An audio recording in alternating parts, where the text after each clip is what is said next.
Sombrios. Os contos de terror da Jessie apresenta Presos em Minha Pele, segunda temporada. O taxidermista. Dias ficou intrigado com a ligação, mas algo dentro dele dizia que seu velho amigo, digamos assim, o psicopata, era que tinha ligado. Pelo sim, pelo não, resolveu investigar, para saber se a história procedia. Pegou o primeiro voo para Salem, munido com o endereço passado pela ligação, chegou na fazenda e já encontrou um verdadeiro caos. Havia policiais por toda parte e imigrantes aos montes espalhados pela propriedade, bombeiros e ambulância e repórteres. Depois das devidas apresentações ao chefe de polícia local, este permitiu que Dias o acompanhasse na perícia pela casa.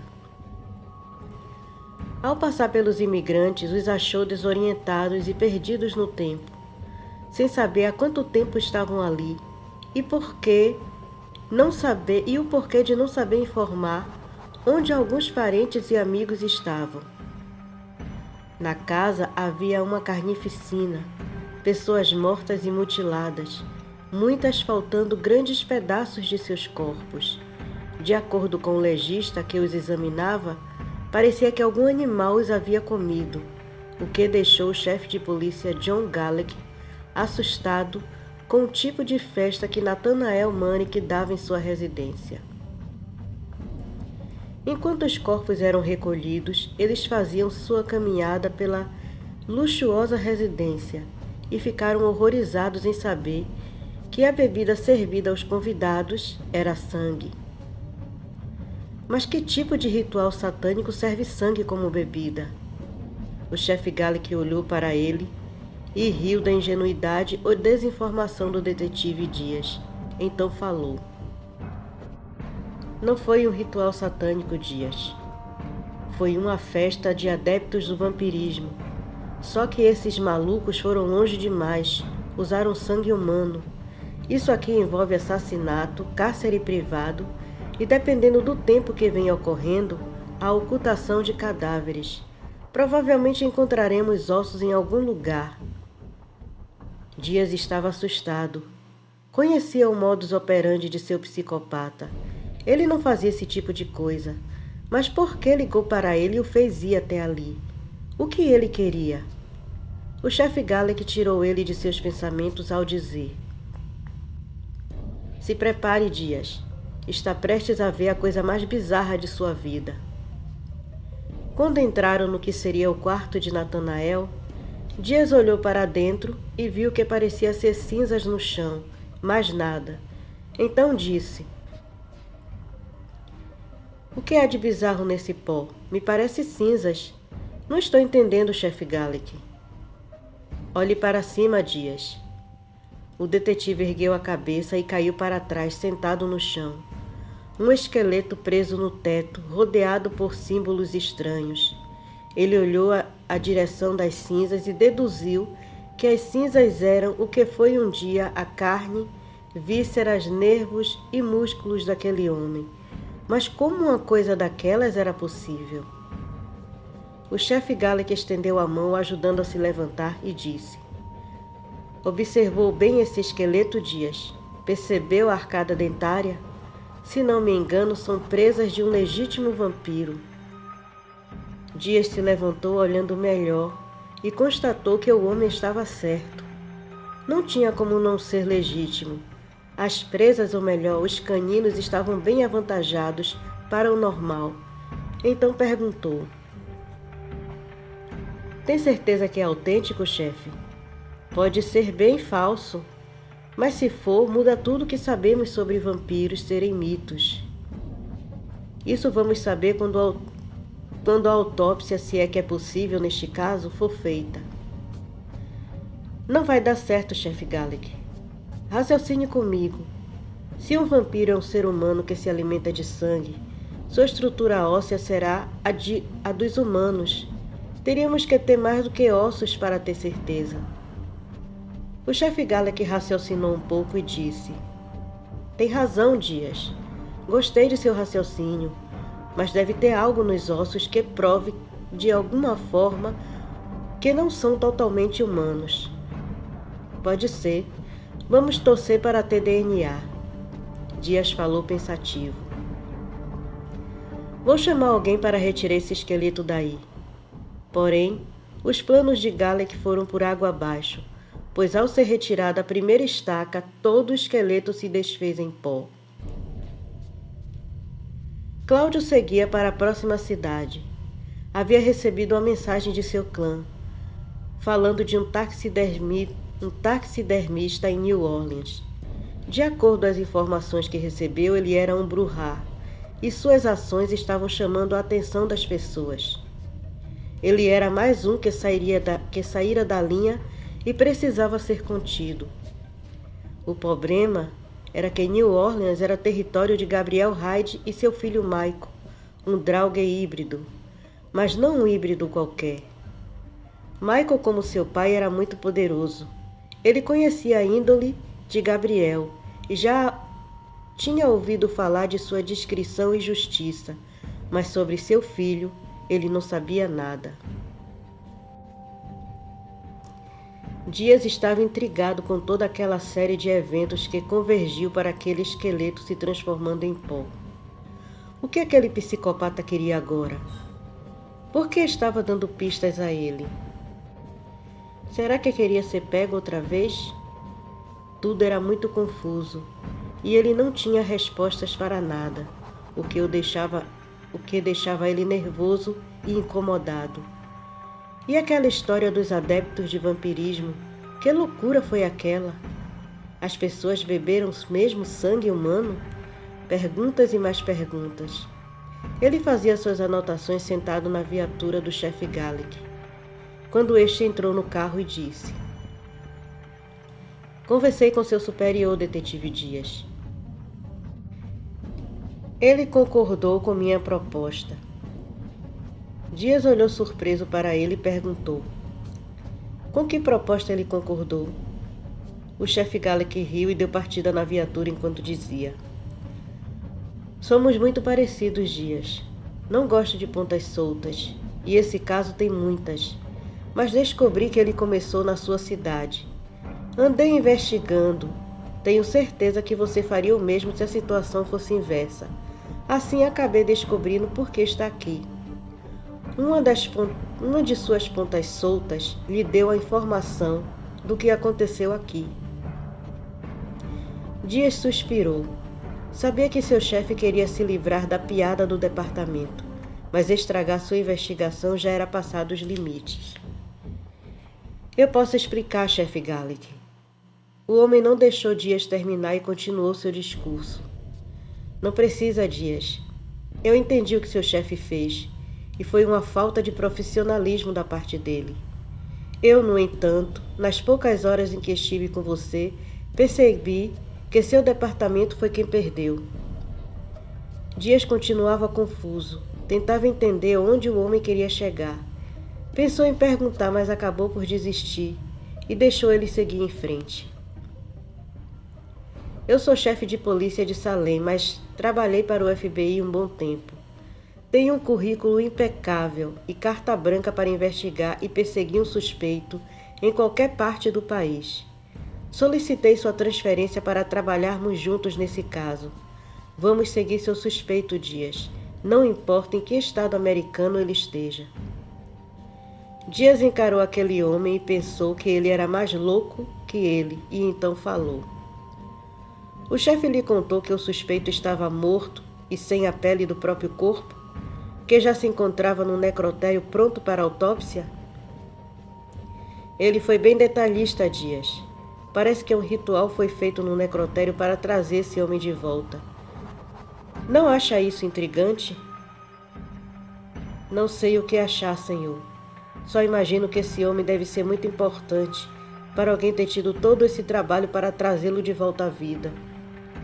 O chefe riu e disse: Isso mesmo, Dias. E vamos descobrir quem ele é e por que está lhe dando pistas de seus crimes. Dias respirou fundo e falou ao chefe. Não foi ele que cometeu o crime, não dessa vez. Chefe Gallic ficou em silêncio por um momento e então falou. Concordo com você, Dias. Mas o procedimento correto é entregar o infrator à polícia e não fazer justiça com as próprias mãos. Dias arqueou as sobrancelhas e disse sem olhar para o chefe Gallic. Mas não existe criminoso, corpo ou provas. Logo, meu suspeito é inocente. Chefe Gallic parou o carro bruscamente e, encarando Dias, falou. Nós dois sabemos que havia um corpo. Seja lá quem foi a vítima, seu suspeito o matou em um ritual bizarro. Eu espero que você não esteja defendendo ele, Dias, porque o crime praticado por ele se qualifica em crime ritualístico. Dias encarou o chefe de volta e respondeu. Não estou defendendo ele, chefe. Só estou lembrando que não temos provas para incriminá-lo, nem impressão digital. Mesmo que prenda ele, se não tiver provas, não poderemos fazer nada. Chefe Gallic deu partida na viatura e disse. Não é o primeiro ritualista esperto que eu prendo, Dias. Eles sempre acabam cometendo erros, e esse não vai ser diferente. Chefe Gallic não era casado e morava sozinho em uma bela residência no bairro histórico de Salem.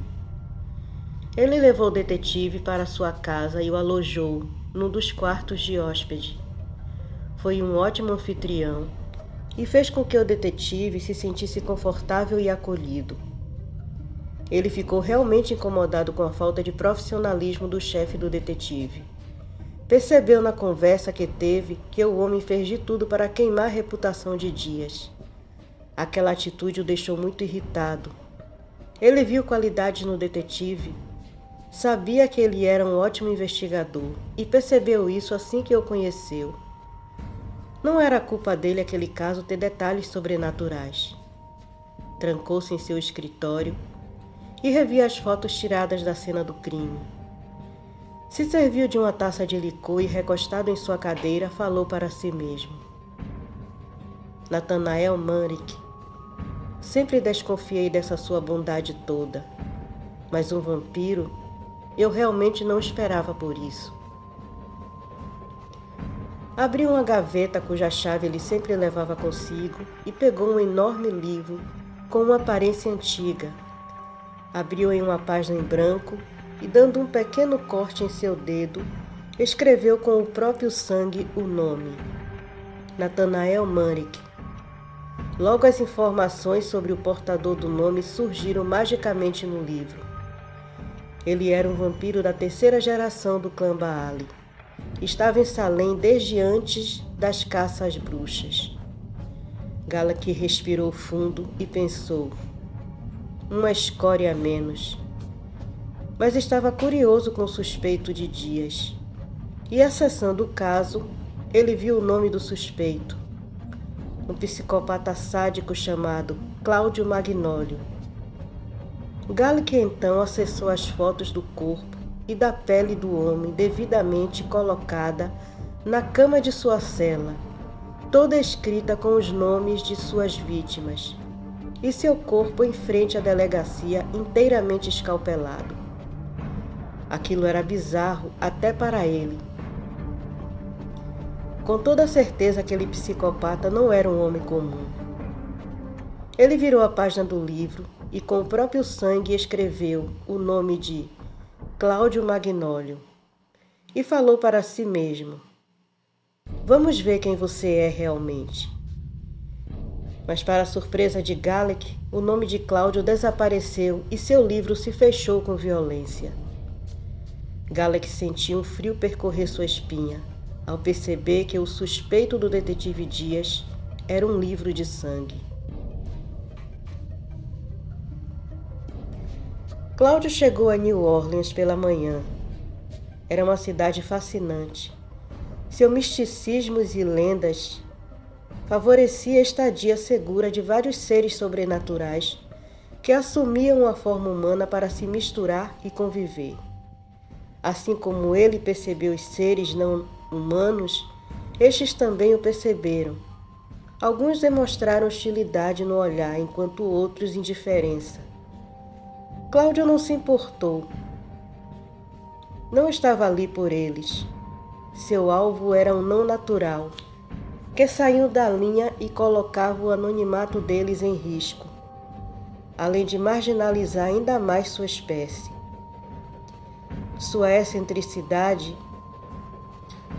o levou a caçar pessoas, se alimentar delas e empalhar as vítimas, as deixando depois em lugares públicos, sempre segurando uma placa de ataque ao sistema. Esse vampiro era um Brujah. Coisas desse tipo já era esperado deles, mas este havia enlouquecido e exagerado em sua excentricidade. Havia uma quantidade considerável de vítimas. Começou com os desaparecimentos. Pessoas sumiram sem deixar pistas. Vários cartazes de desaparecidos estavam espalhados pela cidade. Depois de um tempo, os corpos começaram a aparecer, empalhados em várias partes da cidade, sempre com uma placa de protesto. Não foi difícil identificar quem estava fazendo isso, mas também não se podia dizer que havia sido um Brujah. Houve um outro psicopata que fazia isso com suas vítimas. Não seria tão fácil assim pegá-lo. Os produtos usados para empalhar as vítimas praticamente tornavam impossível sentir o cheiro de um vampiro. Mas Cláudio tinha seus meios e usaria o mais simples deles, a observação. Estava numa estrada não muito movimentada da cidade. Ele revia as reportagens dos desaparecimentos. Marcava onde havia começado e tentava estabelecer um perímetro. Estava absorto em suas pesquisas quando uma Land branca parou atrás de sua moto e um homem saiu do carro. Cláudio sentiu uma leve tensão na nuca ao vê-lo pelo retrovisor da moto. Não esperava aquilo. Ele reconheceu o homem e sabia que não adiantava dar desculpas. Então esperou ele se aproximar e fazer sua abordagem. O policial alto, loiro, com um óculos escuro, parou atrás da moto e observou a placa. Depois seguiu até o motorista e disse: Cláudio Magnólio, por que não estou surpreso? Bom te ver também, detetive Michael Hyde. Pensei que estivesse em Miami. Michael tirou os óculos e observou melhor o homem à sua frente. E notou não uma, mas várias diferenças nele. Você está diferente, Magnólio. O que andou aprontando? É uma longa história, detetive. Delegado. E para sua sorte eu estou com tempo. Cláudio percebeu que não tinha escolha a não ser seguir o delegado Hyde. Ele já tinha ouvido falar da família Hyde, sabia da índole deles, sabia que eram draugas, mas como ele, Michael estava diferente. Havia algo em seu olhar, e isso aguçou sua curiosidade. Seguiu o delegado até um café que não estava muito cheio, mas ele percebeu que os clientes não eram comuns. Ele sorriu e seguiu o delegado até uma mesa bem ao fundo. Após se sentarem, Michael pediu um café. A garçonete logo veio servi-los. Mas o que saiu da cafeteira não era bem café. Magnólio observou aquilo e erguendo a xícara, questionou: Isso é permitido, delegado? Michael olhou para ele e, sorvendo um pequeno gole de sua xícara, respondeu: Este estabelecimento é neutro, caçador. Beba tranquilo e me diga como voltou dos mortos e como o sangue de um vampiro antigo corre em suas veias. Cláudio sorveu um gole e começou sua história. Como sua avó o trouxe dos mortos num ritual para Yog Sothoth, pois ela era uma cultista dele. E qual era a sua nova missão? Michael escutava tudo atentamente, e quando ele terminou, Michael falou: Então é por isso que caminha de dia? Você não foi mordido, ou melhor, abraçado. Já voltou dos mortos como um vampiro. E suponho que esteja aqui na minha cidade para caçar o Brujá que empalha cadáveres. Então sabe dele? Por que não fez nada? Sou um investigador como você, Magnólio, e preciso de provas para prender alguém. Cláudio o encarou por alguns segundos e perguntou: faremos isso juntos ou vai me deixar fazer meu trabalho sozinho? Juntos, se você não se importar. E se eu me importar? Ainda assim faremos juntos, mas prometo que não vou interferir em seu jeito de trabalhar. Michael falou terminando sua xícara e olhando para Cláudio perguntou: então sua avó é uma necromante e vampira? Não, delegado Hyde, apenas necromante. Os Ravi nos permitem que ela viva entre eles por conta dela ser uma cultista poderosa e uma necromante. Quando Cláudio terminou de beber o que tinha na xícara, Michael pagou a conta e saíram. Michael então disse: vamos, me siga. Iremos até minha casa, onde sua moto ficará guardada. Depois iremos para onde você quiser. Cláudio fez como ele pediu. Não podia quebrar as regras do território de um Draugr, ainda mais aquele Draugr. Sentiu o que ele era e o poder que tinha, apesar de não saber nada sobre a conduta dele, que se mostrara amigável até o presente momento. Esperava que ele fosse como um pai e não teriam problemas. Seguiria as regras dele, desde que não interferisse na punição do Brujá. Dias acordou com batidas na porta de seu quarto. Ao perceber que já era dia, deu um pulo da cama. Não acreditou que dormira tanto. Quando abriu a porta, não havia ninguém, mas sentiu o cheiro de café e tratou de se arrumar. Logo já estava à mesa com o chefe Gallic, que parou de ler o jornal e olhou para ele, sorriu e perguntou: teve uma boa noite de sono, detetive Dias? Meio sem graça, Marcos respondeu: dormi sim. Acho que dormi demais. Me desculpe por isso, senhor. Gallic olhou para ele e falou: que é isso, rapaz? Não tem que se desculpar. Não por isso. Eu sei como é perder noites e esse seu suspeito deve estar tirando seu sono. Fico feliz que se sinta tão bem em minha casa a ponto de ter tido uma ótima noite de sono.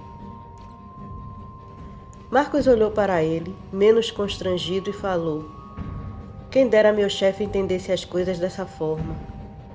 Gallic dobrou o jornal e falou servindo-se de café: esqueça seu antigo chefe, detetive. Agora trabalha comigo.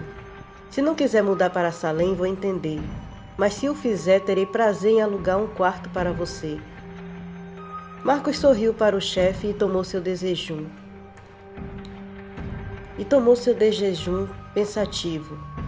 Não tinha passado pela sua cabeça uma mudança de cidade. Mas o que ele tinha a perder? Metade do departamento não ia com a cara dele. Iria encarar aquilo como uma promoção. E assim que resolvesse esse caso, mudaria para Salem. Então disse para o chefe Gallic: não tenho nada que me prenda a Chicago. Assim que terminarmos com esse caso, volto apenas para buscar minhas coisas e entregar as chaves do apartamento. Gallic riu satisfeito e falou: ótima notícia, Dias. Aprecio um homem que não teme mudanças. E será muito bom ter companhia nessa velha casa. Sofia estranhou Michael estar de volta tão cedo. Deixou Maria na cozinha e foi ver do que se tratava. Ao olhar pela janela, o viu com um homem que ela reconheceu ao sentir o cheiro dele. Seus olhos amarelos cintilaram e os pelos de sua nuca estavam arrepiados. Antes que Michael destrancasse a porta, ela abriu. Bom dia, meu amor. Isso foi instinto ou coincidência? Sofia respondeu sem tirar os olhos do estranho. Eu ouvi você chegar. Estranhando o comportamento de Sofia em relação a Cláudio, ele explicou. Amor, este é... Não se dê ao trabalho, delegado Hyde. Ela sabe bem quem eu sou. O lobo que passou a herança para ela também passou o conhecimento. Mas não precisa se preocupar, senhora Hyde. Estou aqui apenas cumprindo a missão. Assim que terminar, seguirei meu caminho. Sofia o encarou com ferocidade e avisou. Espero que sua missão não tenha nada a ver com a minha família, porque se tiver, ela vai acabar aqui mesmo. Cláudio fitou aqueles olhos cintilantes e se admirou com o tamanho do instinto protetor da bela loba. Então respondeu. Sua família é muito íntegra e correta. A justiça de seu sogro é conhecida e admirada por todos. Espero que sua hospitalidade seja como a dele, porque não sou seu inimigo. Só estou cumprindo a missão para a qual fui trazido e designado. Depois de ouvir as palavras de Cláudio, Sofia liberou a porta para que os dois entrassem. Michael a olhou com censura ao passar por ela.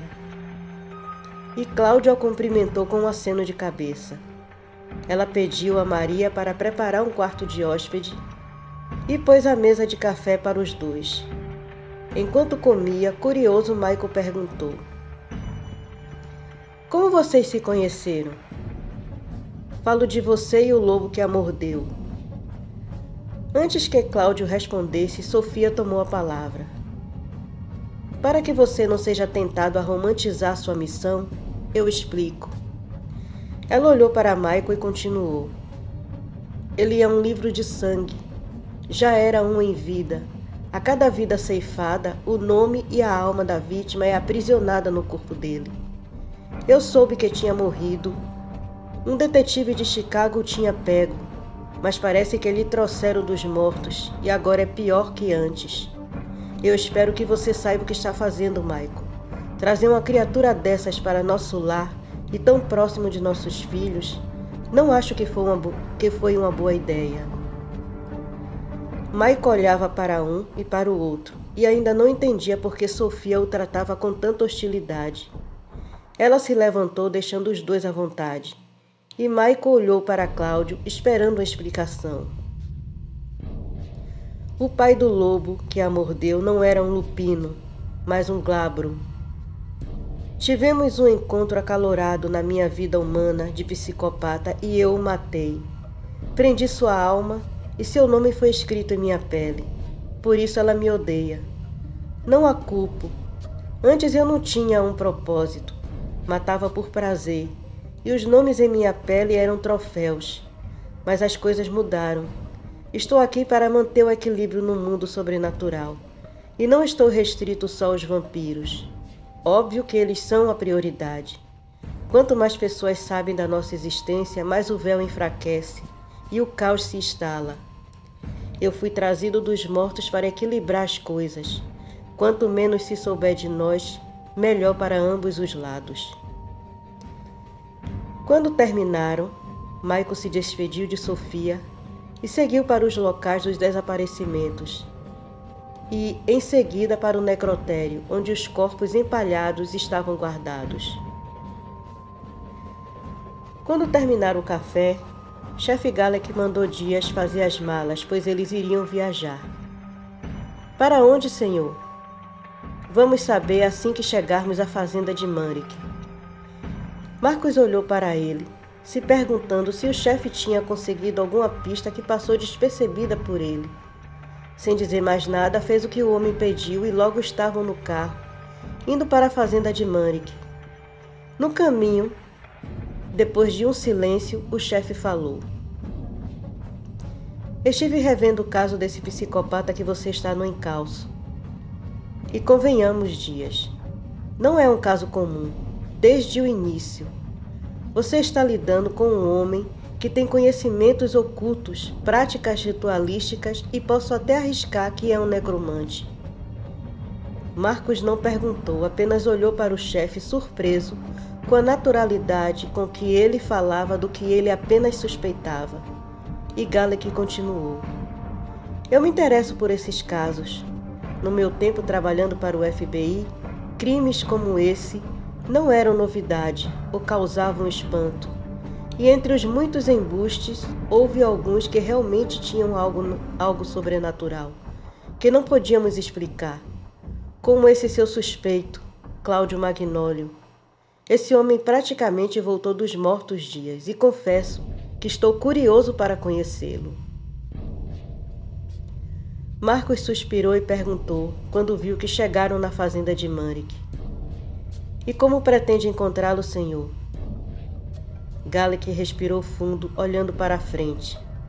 Retirou algo do bolso do casaco e, enquanto despejava na mão, explicou: "Esse necromante tem uma ligação com você.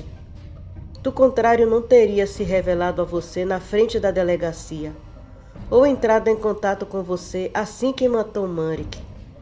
Você é quem vai me dar a direção que ele tomou, seguindo os passos dele." Antes que Dias protestasse, Gallic soprou o conteúdo de sua mão, um pó branco que cobriu todo o rosto do detetive Dias. Este começou a se debater e Gallic o segurou para que ele não se machucasse. Ele então parou e ficou em silêncio. Gallic o soltou e esperou. Dias olhou para ele e seus olhos antes castanhos estavam negros.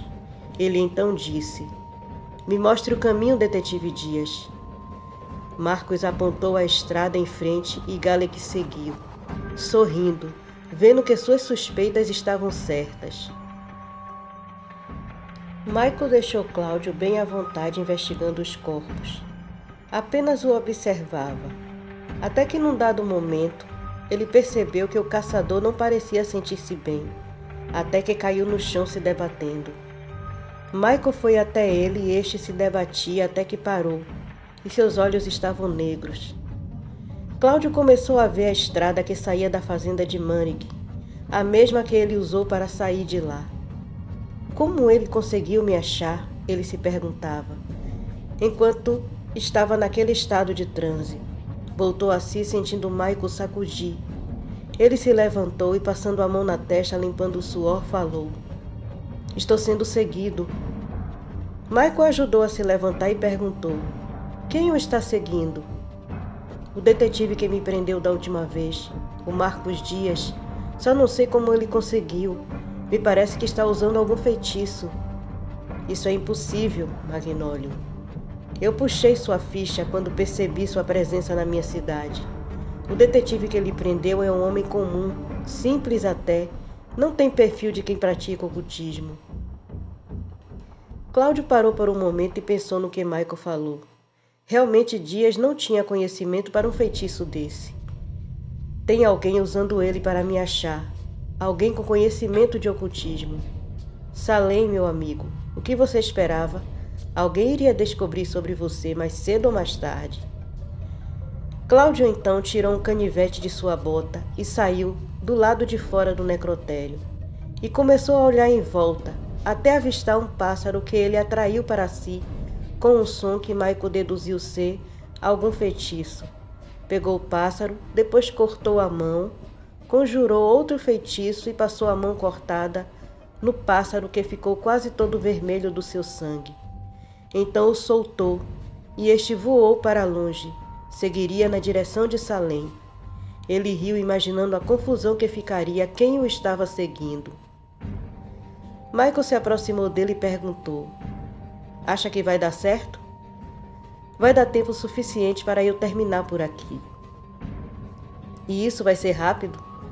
Cláudio riu e perguntou: "Deve estar contando os minutos para se livrar de mim, não é, delegado?" "Se eu disser que não, estou mentindo. Mas esse vampiro já está passando dos limites, então estou mais ansioso para ficar livre dele." Os dois voltaram para o necrotério e Cláudio perguntou: "Qual desses foi o último corpo que encontrou?" Michael foi até de uma garota loira vestida de estudante gótica e falou: "Essa bela garota aqui. A encontramos no Lafayette Cemetery, sentada ao lado da cripta dos órfãos destituídos da cidade. Todos os visitantes a cumprimentavam, achando que ela estava viva.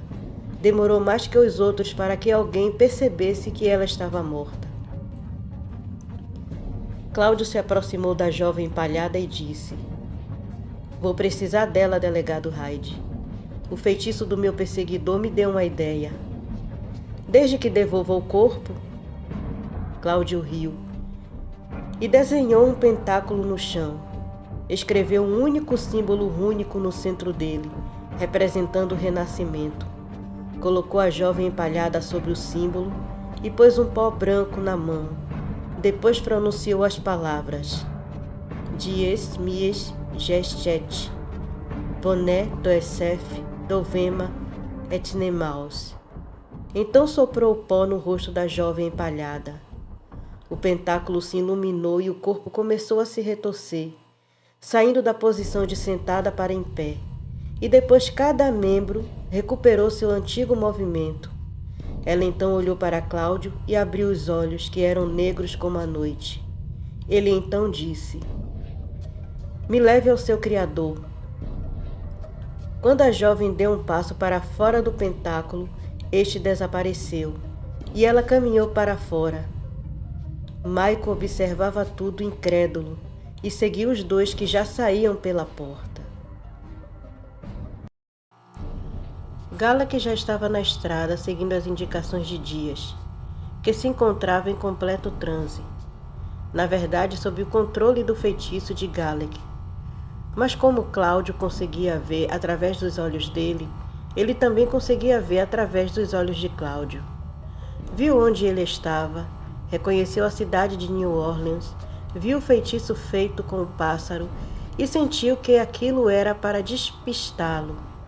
Não gostou da ideia do chefe de usá-lo daquela forma, mas sabia que se seguisse aquele pássaro estariam tomando o caminho errado. Ele precisava quebrar aquela conexão antes de verem o pássaro. Michael e Cláudio seguiam o corpo que voltava para o Bruhá. Este caminhava pela rua e eles o seguiam de carro. Cláudio então se concentrou no detetive Dias para saber onde eles estavam e percebeu que o detetive tentava se livrar do controle de quem o estava usando. Então ele falou com Dias em sua mente: Detetive, posso ajudá-lo a se libertar, mas precisa saber que não sou seu inimigo. O psicopata que você prendeu morreu naquele dia à sua frente. Este que voltou dos mortos não caça humanos, mas criaturas que machucam humanos, os que quebram as regras. Posso desfazer a conexão de quem fez esse feitiço, mas ficará preso a mim, não como um escravo, mas como uma testemunha ocular. A decisão é sua. Seja rápido. Nossa conexão vai se desfazer assim que você avistar o pássaro. Marcos pensou um pouco. Se aceitasse a proposta, seria como trocar 6 por meia dúzia, mas preferia estar nas mãos do diabo que do secretário. O diabo pelo menos lhe deu escolha, diferente do chefe Galek. Depois de ponderar, respondeu mentalmente: Eu aceito sua proposta, mas como vai fazer isso? Pelo que vejo, está a quilômetros de distância. Mas ainda assim temos um elo mental, detetive. Cláudio respondeu, fazendo Dias perceber que se tratava de feitiços. Então continuou: Temos as mesmas iniciais em nossos nomes. Repita comigo as palavras em latim até que a frase sincronize, fazendo de nossas vozes apenas uma, trocando apenas os nomes. Eu digo o seu e você diz o meu. Preste atenção. Marcos Animus Ademir Petinet. Repita isso comigo em sua mente, trocando Marcos por Magnólio. Repetiremos até que sejamos apenas uma voz. Desconfiado, Dias perguntou: E o que significam essas palavras? Saberá assim que nossas mentes se alinharem em sincronia. Os carros seguiam em locais diferentes e distantes a quilômetros um do outro, mas os dois homens diziam aquela frase, e não demorou para Dias dominar a frase em latim. em completa e perfeita sincronia com Cláudio. Assim que o controle do chefe Galek se desfez, Dias compreendeu a frase e pôde ver na mesma hora pelos olhos de Cláudio. Quando o pássaro passou por eles, não desviaram o caminho e continuaram seguindo para New Orleans. A garota os levou até um armazém abandonado. Não havia vizinhança por perto, apenas aquele armazém com partes em ruínas e partes ainda em bom estado. Uma música eletrônica podia ser ouvida.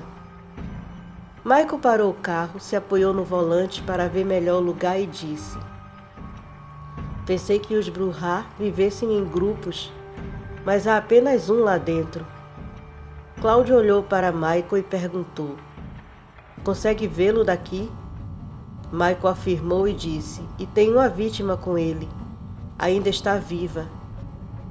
Cláudio olhou para ele impressionado com o poder daquele Draugr, então disse: "Seu pai deve estar muito satisfeito com a linhagem poderosa que gerou. Nenhum vampiro vai querer pôr ele debaixo dos pés por ser quem é." Michael riu e disse, saindo do carro: "Meu pai agora é rei no lugar de Crave. Os clãs da Romênia respondem a ele. Apesar de estar descansando com a sua esposa, a princesa Lucille, filha de Crave, seus filhos respondem por ele governando os clãs, sob minha supervisão como filho mais velho." Cláudio o encarou, surpreso com a notícia. O rei Crave morto e os cães aceitando ordens e reverenciando um Draugr? Estava mesmo desinformado. Mas curioso perguntou: "Por que não é você que está governando os clãs, enquanto seu pai descansa?"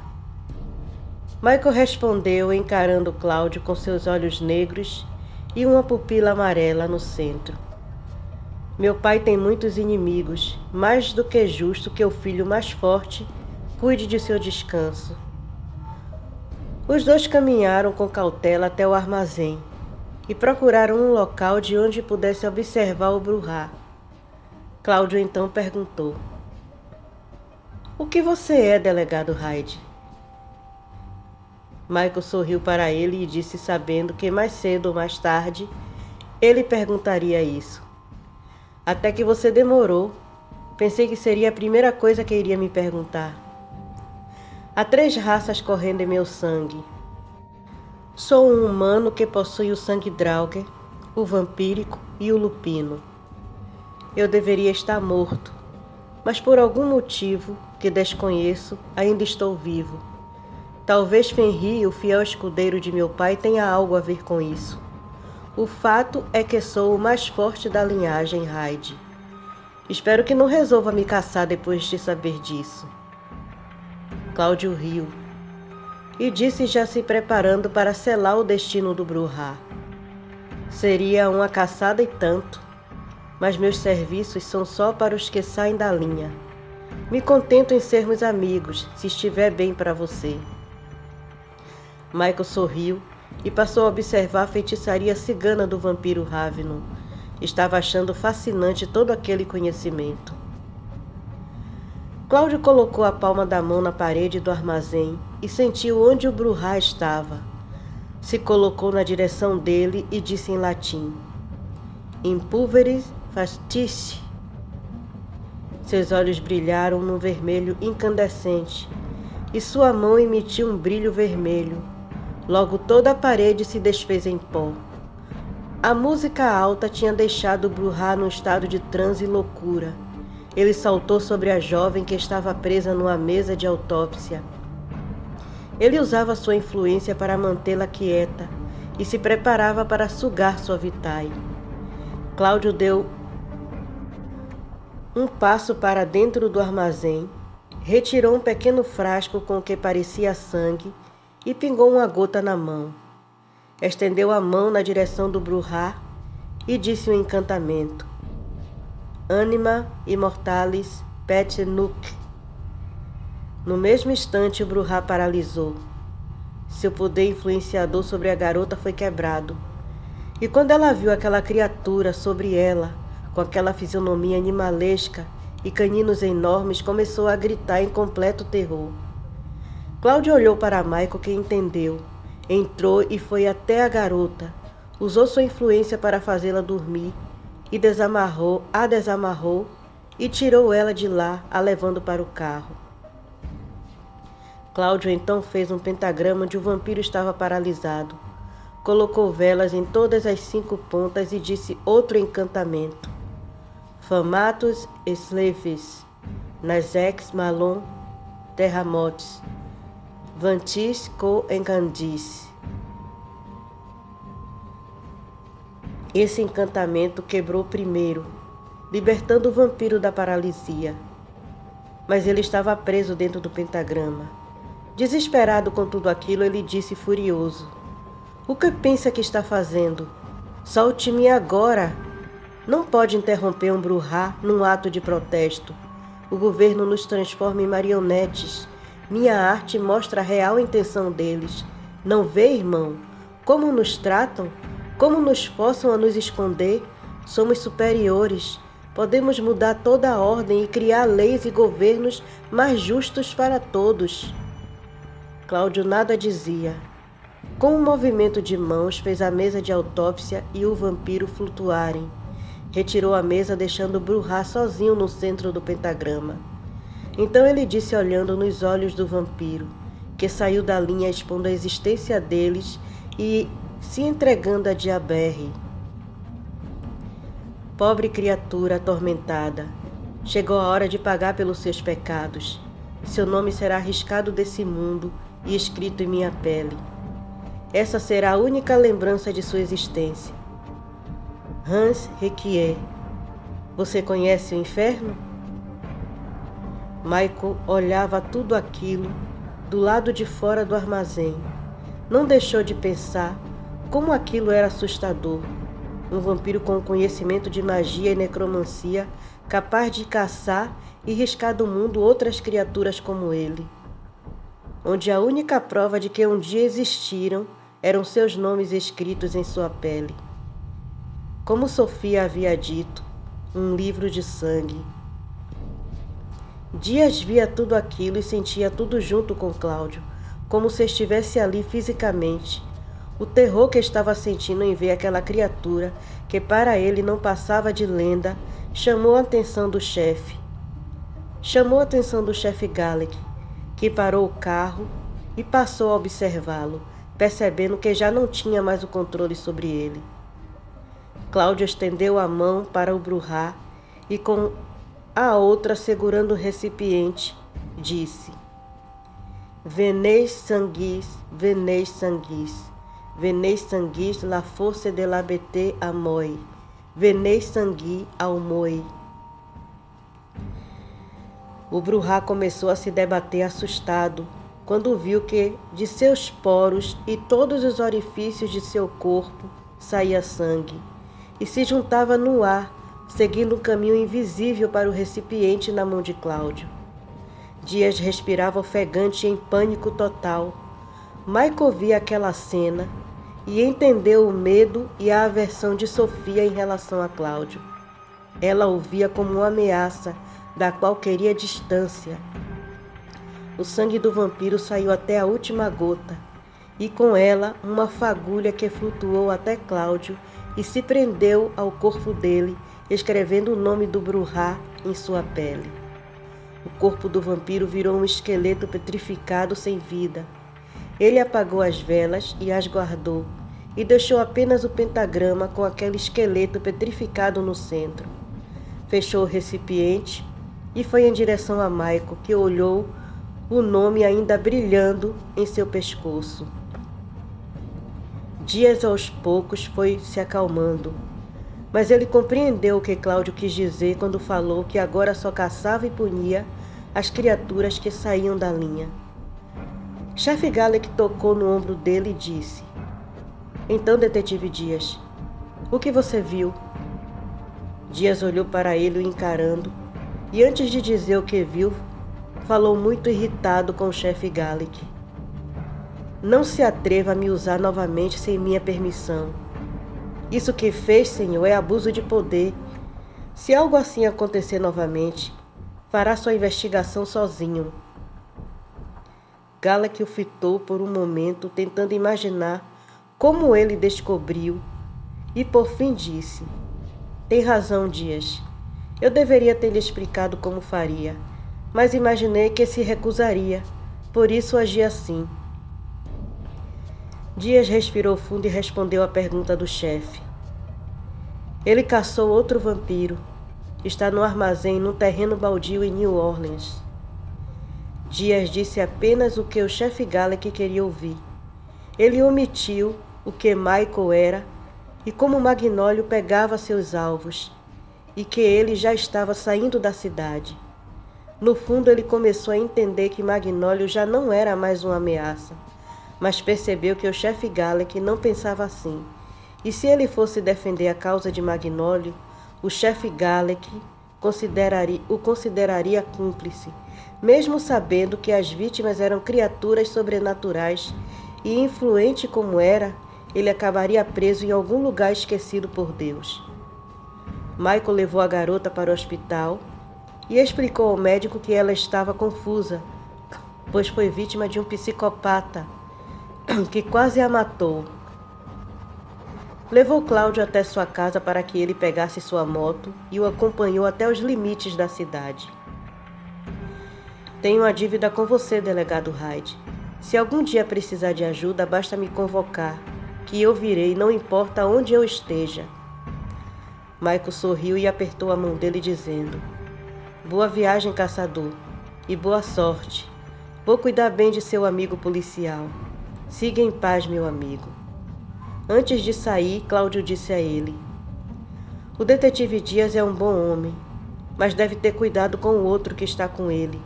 Não confie nele, Hyde. Ele não é o que parece. Cláudio Magnólio seguiu estrada fora. Seu próximo destino ainda não havia sido revelado. Seguiu sem rumo, imaginando como seria de agora em diante, já que ele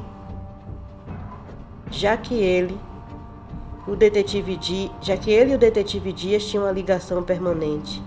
Mas precisava saber quem realmente era o outro que acompanhava o detetive. Ele parecia ter conhecimento de ocultismo, pois ele viu o feitiço que ele usou para controlar Dias. Tinha que ficar esperto. Aquele homem era perigoso. Quando Michael chegou na delegacia, o chefe Galek e o detetive Dias já esperavam por ele. Que os levou até sua sala, sentou na cadeira e perguntou fitando os dois: Em que posso ajudar, senhores? Obrigado por escutarem até aqui. Obrigado pela companhia de vocês durante toda essa aventura. Convide seus amigos para conhecer o canal.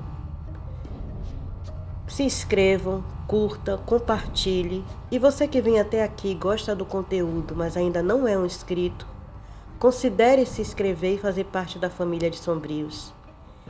E até a próxima!